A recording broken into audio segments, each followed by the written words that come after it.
여러분 안녕하세요. 슬기로운 폐경생활 폐경 전문가 박정원 원장입니다. 저도 폐경기를 지나면서 저의 몸의 신체적 변화를 많이 겪게 되었습니다. 그래서 많이 자신감이 떨어지고 몸이 많이 힘들었는데 제가 여의사로서 우리 같은 동료의 친구분들과 우리 후배들과 언니들과 같이 건강하게 슬기롭게 폐경 시기를 지나도록 우리가 한 20장에 거쳐서 여러분이 궁금해하시는 것들 되도록이면 속 시원하게 알려드리도록 제가 준비를 해보았습니다. 오늘은 그 첫날 1장입니다. 폐경의 진단과 증상에 대해서 설명을 해드릴게요. 폐경이란 월경이 불규칙해지고 1년 이상 월경이 끝났을 때를 폐경이라고 합니다. 보통 우리가 폐경이 가까웠다는 내 몸의 신호는 처음에 생리가 좀 불규칙해지는데 불규칙해질 게 좀 빨라지는 경우가 많아요. 그러니까 난소가 일을 해서 난자가 이제 배란이 되면서 생리를 하는데 이 생리를 할 때 호르몬이 부족하니까 얘가 좀 빨라져요, 주기가. 그래서 처음에는 28일에서 30일에 하다가 그 다음에는 한 26일, 25일, 20일 그러다가 어떤 때 한 달을 건너뛰고 한 45일 어떤 때는 다시 보름 만에 2번 그렇게 부정출혈 같이 이제 월경이 불규칙해지는데 이렇게 되면은 이제 내가 2, 3년 후면은 폐경이 오겠구나 라고 일반적으로 이제 예측이 가능한 시기입니다. 폐경이 되면 무엇이 문제가 될까요? 폐경이란 월경을 안 하는 건데 그럼 그냥 월경만 안 하면 되지 뭐. 그 다음에 내가 얼굴이 화끈거리고 안면 홍조가 있어. 근데 이게 이제 그냥 시간이 지나면 되겠지 대수롭지 않게 생각하는 것이 일반적인 것입니다. 그런데 여기 너무나도 중요한 요소가 있습니다.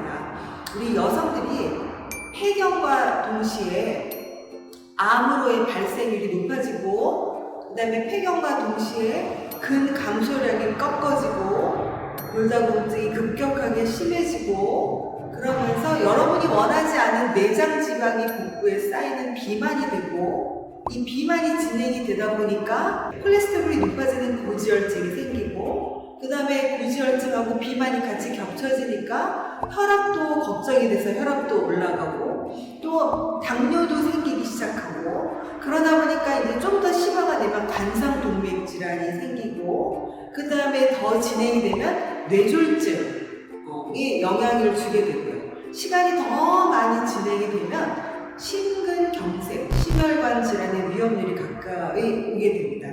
자, 그 다음에 여러분이 알고 계시는 것처럼 여성 호르몬제를 먹으면 암이 더 많이 생긴다고 일반적으로 생각하시잖아요. 그렇지 않고 여성 호르몬을 먹으면 암의 발생률이 오히려 30%가 줄어들어요. 그 다음에 여러분 사망률이 있잖아요. 평균 수명도 올라갑니다. 그러니까 우리가 폐경이 되었으면 무엇이 중요한가는 여러분의 평균 수명과 사망률, 그 다음에 암 발생률, 심혈관계 질환으로 인한 위험률 이런 것들이 동시에 진행이 되기 때문에 이 폐경이라고 하는 것은 여러분의 여성의 인생의 클라이막스에서 이 클라이막스를 어떻게 잘 유지해서 살게끔 슬기로운 그런 대처를 꼭 마련하시는 게 중요하죠. 폐경의 원인은 난소의 기능이 노화가 돼서 더 이상 아기를 가질 수 있는 난포를 배란하지 못해서 되는 것이 폐경의 원인입니다. 결국 난소가 노화돼서 기능이 떨어졌다. 그렇지만 폐경이 되었어도 일부 여성 호르몬이 나오고 그 다음에 이제 남성 호르몬도 나오고 여러 가지 난소의 기능을 아주 적게나마 유지하고 있기 때문에 폐경이 되었어도 난소는 여전히 일을 하고는 있습니다. 자, 이 폐경의 진단을 물어보시는 여성분들이 참 많습니다. 내가 폐경의 확진의 검사는 내가 배란할 수 있는 이 난포를 자극하는 호르몬의 수치가 너무 높아져 있어서 평균 우리가 25 이상을 폐경이라고 하는데 우리가 확진을 할 때는 40 이상 또 그 다음에 이제 폐경 이행기의 여성들은 한번 이렇게 40 이상이 되었어도 생리를 또 하시거나 하는 경우가 있거든요. 그래서 40 이상의 난포 자극 호르몬이 3개월 있다가 2번 정도 나오면 우리가 폐경을 확진합니다.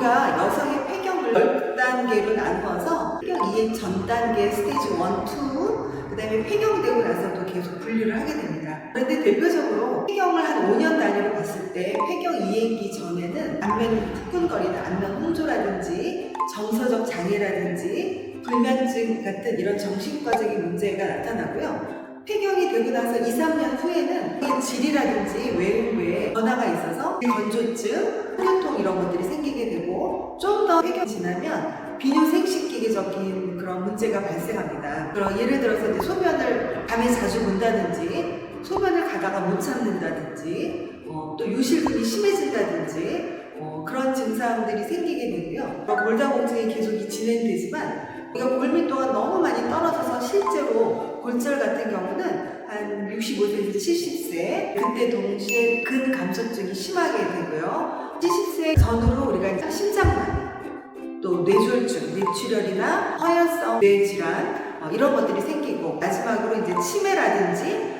인지 기능이 많이 떨어지는 이런 순서적인 그런 단계가 있습니다. 자, 우리가 폐경 관리 이게 이제 중요하잖아요. 폐경 관리를 크게 우리가 이제 호르몬 요법, 비호르몬 요법, 그 다음에 항노화 요법 이렇게 나누게 됩니다. 그래서 그런 호르몬 요법, 비호르몬 요법, 우리가 일반 항노화 이런 것들을 이제 또 나중에 설명을 해드리도록 하겠습니다.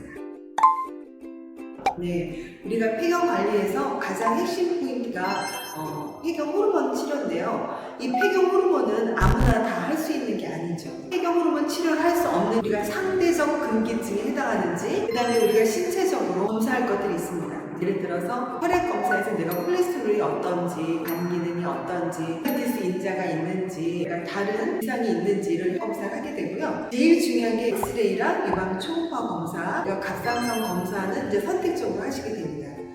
그 외에도 출혈이 확인되지 않은 여성 생식기 질환, 그 다음에 여성 호르몬에 의존하는 암, 예를 들어서 난소암, 유방암 이런 것들이죠. 그 다음에 활동성 간 질환 이런 것들을 이제 검사를 하고 호르몬 치료를 하게 됩니다. 너무 중요하죠. 이전에도 말씀드렸듯이 여성 호르몬 치료를 하면 암 발생률이 30% 감소한다고 말씀드렸고요. 심혈관계 사망률이 50% 감소한다고 말씀드렸어요. 여러분 의외의 내용을 지금 듣고 계신 거죠? 우리가 여성 호르몬과 관련된 암은 반드시 체크를 해야 됩니다. 이게 뭐냐면 대표적으로 유방암, 자궁 내막암, 그 다음에 이제 우리가 확인되지 않은 질출혈이 있는 자궁에 있는 암, 난소암 이런 것들을 꼭 체크를 하셔야 되고요. 그 이외에도 우리가 이제 실제로 내장암이나 이런 여러 가지 암 스크리닝 검사를 같이 받는 게 좋겠습니다. 우리가 여성 호르몬의 종류가 워낙 다양한데요. 폐경이 되면서 여러분 고지혈증이 굉장히 많이 생기세요. 고지혈증, 당뇨, 류마티스 관절염, 갑상선 인자, 그 다음에 정서 모두가 우울한 게 아니라 정말 우울증이 있는 경우 이런 것들은 우리가 저희가 내과적 질환을 꼭 체크하고 그리고 여성 호르몬을 치료하는데 대부분은 여성 호르몬이 그 치료를 도와주는 일을 하지 치료를 악화시키는 건 거의 없습니다. 그러니까 여러분 여성 호르몬 치료가 얼마나 중요한지 또 다시 한번 상기하고 부연 설명을 해드리도록 하겠습니다. 자, 우리 일반적으로 폐경이 되면 여성들이 가장 두려워하는 것이 내가 골다공증이 생길까, 유실근이 생길까, 또 치매가 생길까, 암이 생길까, 이제 다른 부작용은 없을까 이런 걱정들을 많이 하시게 됩니다. 이렇게 슬기로운 폐경 생활, 폐경 전문가가 하나하나씩 여러분 마음속에 궁금한 것들 이런 것들을 찾아서 계속 좋은 정보를 많이 알려드리도록 할 테니까 여러분 구독, 좋아요, 알림 설정 많이 부탁드릴게요.